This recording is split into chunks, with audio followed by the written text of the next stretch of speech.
नमस्ते मित्रों, कथा निधि चैनल पर आपका बहुत बहुत स्वागत है। हमारी आज की कहानी का नाम है बेटी बहू। तो चलिए कहानी शुरू करते हैं। कहानी अच्छी लगे तो एक लाइक जरूर कीजिएगा।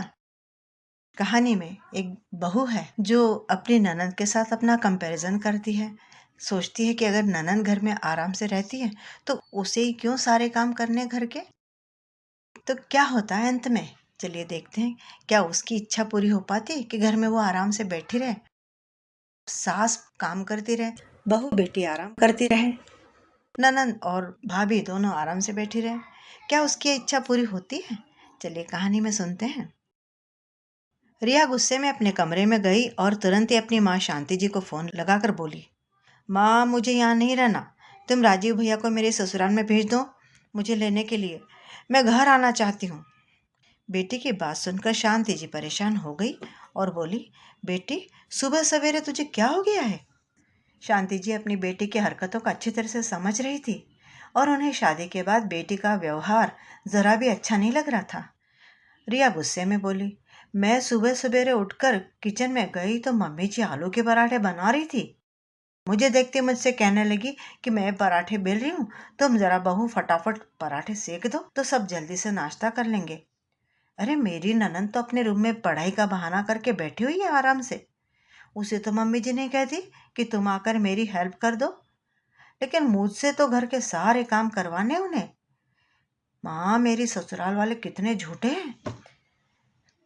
वो शादी से पहले कहते थे ना कि हम तो बेटी और बहू में कोई अंतर नहीं रखेंगे, लेकिन यहाँ पर तो अंतर साफ साफ दिखाई दे रहा है। ये सुनकर शांति जी अवाक रह गई। फिर बोली, बेटी तू ये सब क्या बोल रही है? तू उस घर की बहू है ना, तो तेरी कोई जिम्मेदारी बनती है या नहीं? रिया फिर से तमक गई।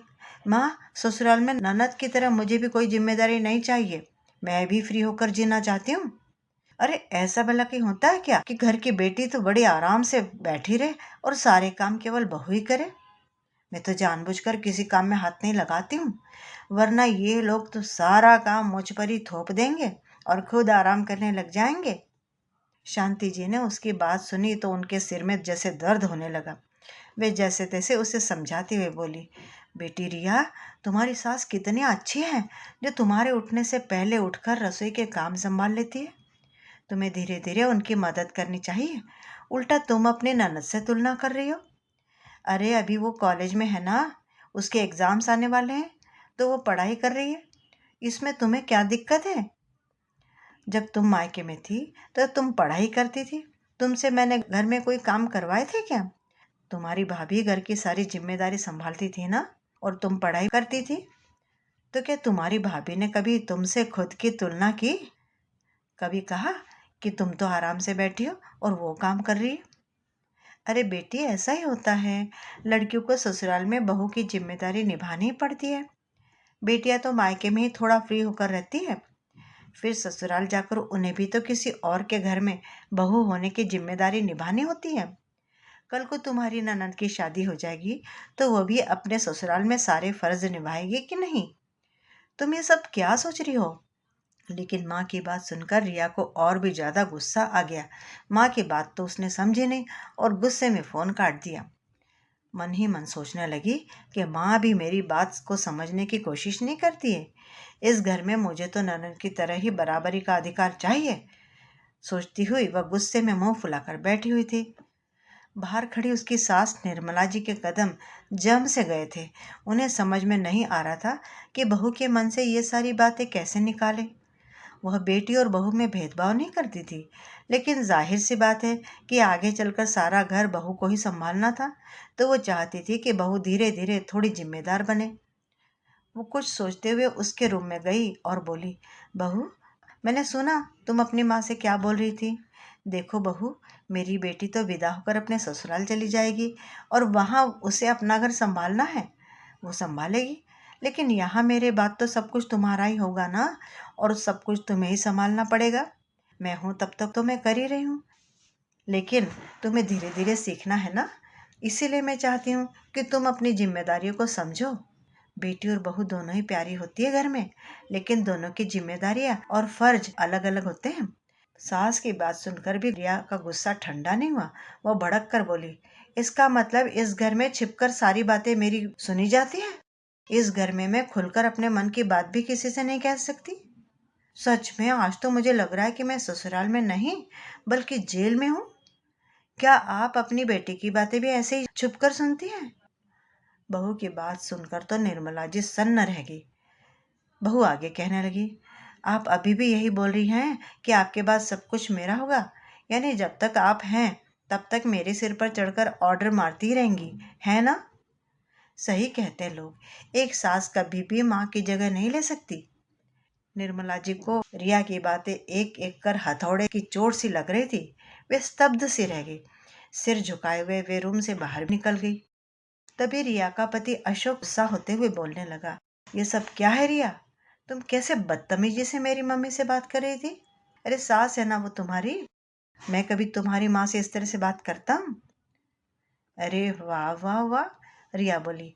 क्यों? शुरुआत में तो यही कहा जाता है ना कि सास ससुर को भी माँ बाप के समान समझो। तो मम्मी पापा से भी तो मैं कभी कभार गुस्से में बात कर ली थी। तो तुम्हें क्या इतनी प्रॉब्लम हो रही है? इतना कहकर मुंह बनाते हुए उठकर बाहर बगीचे में जाकर टहलने लगी। अशोक को भी समझ में नहीं आ रहा था कि रिया में अभी तक इतना बचपना है तो वह उसे कैसे समझाए कि उसकी जिम्मेदारियों को उसे निभाना चाहिए। वह अपनी बदली हुई भूमिका को समझ ही नहीं पा रही थी। कोई भी उस पर अनावश्यक कार्य का बोझ भी नहीं डाल रहा था और ना ही कोई उस पर अत्याचार कर रहा था। लेकिन फिर भी वह अपने जीवन में आए इस नए परिवर्तन को स्वीकार ही नहीं कर पा रही थी और बार बार अपनी ननद से खुद की तुलना कर रही थी। हर 2-4 दिन में वह घर में इसी बात लेकर झगड़ा करके अपने भाई को फोन करते और उसे बुला लेती थी और भाई के साथ मायके पहुंच जाती थी। उसकी माँ शांति जी को भी यह सब बिल्कुल ठीक नहीं लग रहा था। अशोक बुझे बुझे मन से ऑफिस चला गया। निर्मला जी भी अपने कमरे में जाकर लेट गई। उन्हें तो नाश्ता करने की हिम्मत भी नहीं हो रही थी। इच्छा ही मर गई थी उनकी। उधर रिया की ननद वर्षा का कॉलेज जाना जरूरी था तो वह चुपचाप कॉलेज जाने के लिए निकल गई।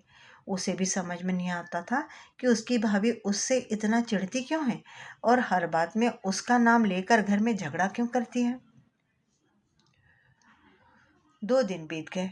शांति जी का फोन आया और वो रिया से कहने लगी, बेटी तुम दामाद जी को लेकर घर आ जाना। घर में मैंने एक छोटी सी पूजा रखवाई है तो तुम लोग भी आओगे तो मुझे बहुत अच्छा लगेगा। माँ की बात सुनकर रिया बहुत खुश हो गई।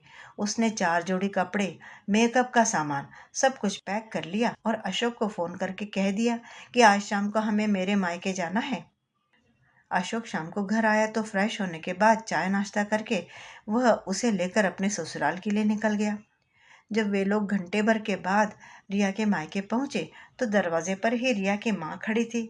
अशोक ने आगे बढ़कर अपनी सास के पैर छुए तो शांति जी कहने लगी, खुश रहो बेटा। फिर रिया को लेकर वह घर के भीतर चली आई। रिया आराम से सोफे पर पसर कर बैठ गई। तब शांति जी ने कुछ रुपए निकालकर अशोक की ओर बढ़ाते हुए कहा, बेटा जरा यहाँ नुक्कड़ पर जो समोसे की दुकान है वहां से सबके लिए समोसे लेकर आ जा। वो क्या है ना कि राजीव अभी तक ऑफिस से आया नहीं है, नहीं तो मैं उसे ही भेज देती। अब तुम भी तो मेरे बेटे समान हो तो थोड़ा बहुत काम तो कर ही सकते हो ना। सास की बात सुनकर अशोक असमंजस भरी नजरों से रिया की ओर देखने लगा। अभी तो वह नया नया ही दामाद बना था। रिया को भी थोड़ा अजीब लगा क्योंकि उसकी माँ तो कभी दामाद से कोई काम नहीं करवाती थी। खैर, अशोक बोला, मम्मी जी रुपए रहने दीजिए, मैं समोसे ले आता हूँ। इतना कहकर वह वहां से चला गया। रिया ने अपनी माँ से कहा, माँ भैया आ जाते उसके बाद ही समोसे मंगवा लेती, इन्हें भेजने की क्या जरूरत थी। शांति जी मुस्कुराते हुए बोली, क्यों बेटा, ये भी तो मेरे बेटे के समान ही है ना, तो थोड़ा काम नहीं बोल सकती क्या मैं उसे। इतना कहकर वह चुपचाप बैठ गई। तभी पड़ोस में रहने वाली विमला जी आई और बोली, सुनो शांति बहन, जरा राजीव को भेज देना, गैस का सिलेंडर आ चुका है तो वो लेकर आ जाएगा वापस। शांति जी बोली, अच्छा थोड़ी देर में भेजती हूँ। विमला जी थोड़ी देर तक बातें करने के बाद अपने घर चली गई। थोड़ी देर के बाद जब अशोक समोसे लेकर आ गया तो शांति जी बोली, सुनो बेटा अशोक, कल ना पड़ोसन का सिलेंडर खत्म हो गया था तो वो अपने यहाँ से लेकर गई थी। आज उनका सिलेंडर आ गया है तो वो वापस दे रही है। तो ज़रा मेरे साथ चलो ना, पड़ोस से गैस का सिलेंडर लेकर आ जाते हैं। अशोक को बड़ा आश्चर्य हो रहा था कि कभी कुछ काम न कहने वाली शांति जी आज उसे और एक काम बता रही थी। उसने असमंजस भरी नजरों से सास की तरफ देखते हुए कहा, मम्मी जी। तब शांति जी बोली, हाँ तो क्या हुआ, अभी राजीव घर पर रहता तो मेरे साथ नहीं जाता क्या? तुम भी तो आखिर मेरे बेटे के समान हो। अब रिया उठकर खड़ी हो गई और बोली, मम्मी तब से क्या लगा रखा है तुमने? पहले उनको समोसे लेने भेज दिया, अब उन्हें पड़ोस में जाकर सिलेंडर उठाकर लाने के लिए भेज रही हो। अरे आखिर दामाद की कोई इज्जत है या नहीं?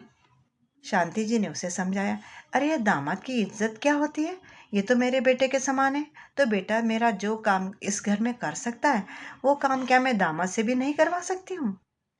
तभी रिया के 5 वर्ष के भतीजे ने फर्श पर दूध गिरा दिया तो शांति जी झट से बोल पड़ी, अरे बेटा जरा वहां पर पोछा पड़ा है, जरा फर्श साफ कर दो, मुझे गीले पर से फिसलने में डर लगता है। अब तो रिया गुस्से से फट ही पड़ी, बोली, बस करो माँ, दामाद के साथ कोई ऐसा व्यवहार करता है क्या?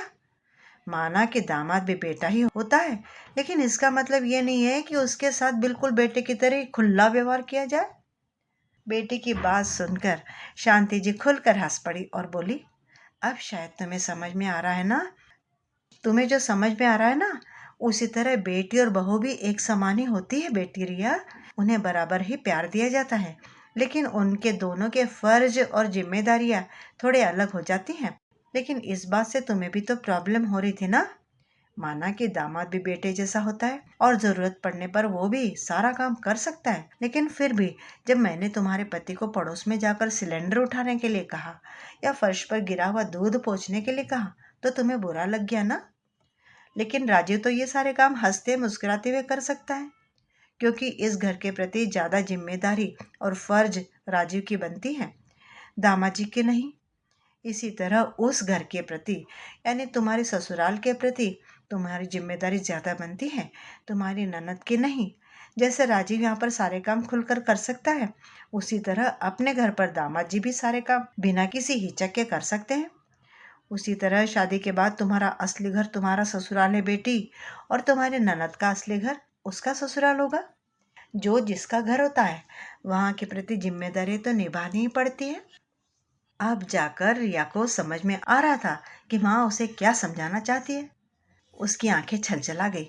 वह भरे गले से बोली, माँ मैं समझ गई हूँ, मुझे माफ करना।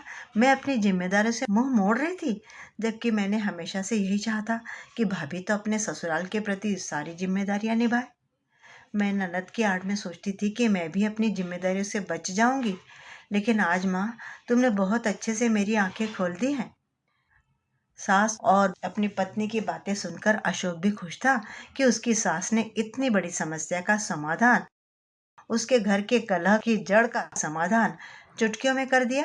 अशोक ने ही तो अपनी सास को फोन करके सारी बातें बताई थी और उनसे कोई रास्ता निकालने के लिए कहा था।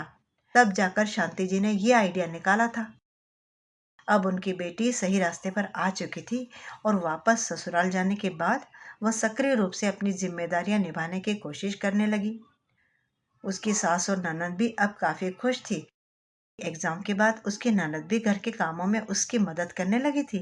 रिया को बहुत खुशी महसूस हो रही थी कि उसे इतना अच्छा परिवार मिला है जहाँ सभी लोग घर के सारे काम मिलजुल कर करते हैं।